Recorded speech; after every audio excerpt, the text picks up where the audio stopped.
Bonjour Patrick Mzadeh. Bonjour. Chercheur indépendant spécialisé sur la Libye, ancien diplomate à l'ambassade de France à Tripoli, c'était entre 2001 et 2004, et vous avez publié aux éditions Jean-Claude Lattès Au cœur de la Libye de Kadhafi. Alors Olivier a raison de se poser cette question sur les conditions de cette libération. Rappelons que Saïf al-Islam avait été capturé en novembre 2011, un mois après la mort de son père. Il avait été condamné en 2015 par un tribunal de Tripoli à la peine de mort, par contumace pour des crimes de guerre. Et depuis 2011, il fait effectivement l'objet d'un mandat d'arrêt international de la CPI pour crimes contre l'humanité. Comment peut-on expliquer cette libération ? Écoutez, il y a plusieurs raisons. D'abord, ce qu'il faut bien voir, c'est qu'en Libye, pour l'instant, il n'y a plus d'État au sens propre du terme. Il y a un gouvernement reconnu par la communauté internationale qui est à Tripoli, qui n'a pas beaucoup d'autorité en dehors de la capitale pour le moment. Donc je dirais que la milice qui détenait Saïf al-Islam, qui était une milice qui était effectivement à Zintan, mais qui ne représentait pas non plus forcément les positions de la municipalité de Zintan et des forces dominantes à Zintan. Donc cette milice, en fait, a décidé de libérer Saïf al-Islam, finalement, sur la base d'une déclaration du ministre de la Justice de l'Est libyen. Parce que vous savez qu'il y a toujours un gouvernement à l'Est aussi, qui est proche du maréchal Haftar, en Cyrénaïque, et qui a dit qu'il fallait amnistier tous les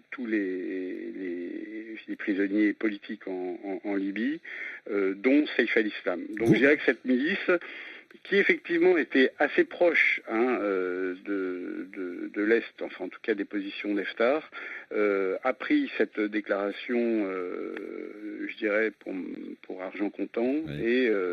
Et on a profité pour libérer Saïf al-Islam. Donc je dirais que ce n'est pas une décision qui vient du gouvernement de Tripoli, qui engage le gouvernement de Tripoli, qui vient non plus des autorités de Zintan et qui engage les autorités de Zintan. Voilà, donc si vous voulez, tous les acteurs locaux ont des intérêts propres et c'est comme ça qu'il faut prendre cette décision. Oui, on parle de deux gouvernements, il faut rappeler aux auditeurs, juste pour qu'ils aient deux, trois petits repères, effectivement, il y a en ce moment deux gouvernements en Libye, l'un qui est reconnu par la communauté internationale, c'est celui qui se trouve à Tripoli, et l'autre qui est donc dans l'est du pays, qui n'est pas reconnu, lui, par les Nations Unies, et c'est ce gouvernement-là qui a adopté une loi d'amnistie et qui a donc permis la libération, entre autres, de Saïf al-Islam. Cette libération, elle est loin de faire l'unanimité en Libye. Tout à fait, bien sûr, mais et il demeure que il s'est quand même passé beaucoup de choses ces 15 derniers jours en Libye. D'abord, à Tripoli, il y a eu une défaite militaire, je dirais, du camp de l'islam politique, hein, on peut l'appeler comme ça, qui s'inscrit aussi dans la décision de l'Arabie Saoudite et du Qatar de mettre sur une liste un certain nombre je dirais, d'islamistes libyens, hein, qui sont des gens qui sont reconvertis maintenant dans le champ politique, mais ça entraîne des recompositions.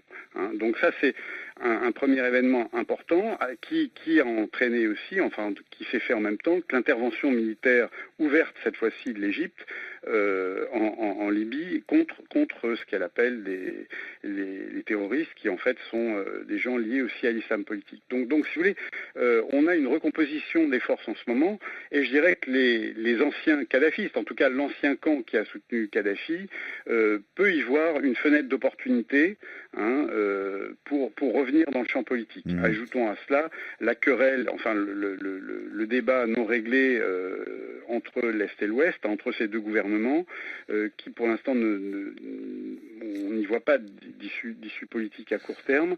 Donc ça peut effectivement permettre à ce troisième champ politique, je dirais, les anciens kadhafistes, d'y voir une fenêtre d'opportunité pour peut-être peser dans les débats à venir. Ouais, Patrick Mzadeh, en quelques mots, notre auditeur Olivier, qui est toujours en ligne d'Abidjan, nous rappelait que Saïf al-Islam était recherché par la Cour pénale internationale. Quel avenir judiciaire pour lui, à votre avis ?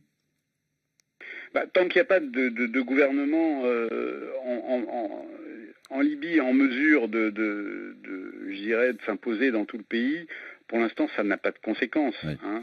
Je dirais qu'il peut continuer à évoluer en Libye, dans beaucoup de zones où il a des soutiens, des relais. Voilà. Donc, ce que ça peut embarrasser, effectivement, c'est le gouvernement reconnu par la communauté internationale Pour le reste, je dirais que bon, c'est pas déterminant en ce moment Mmh. en Libye.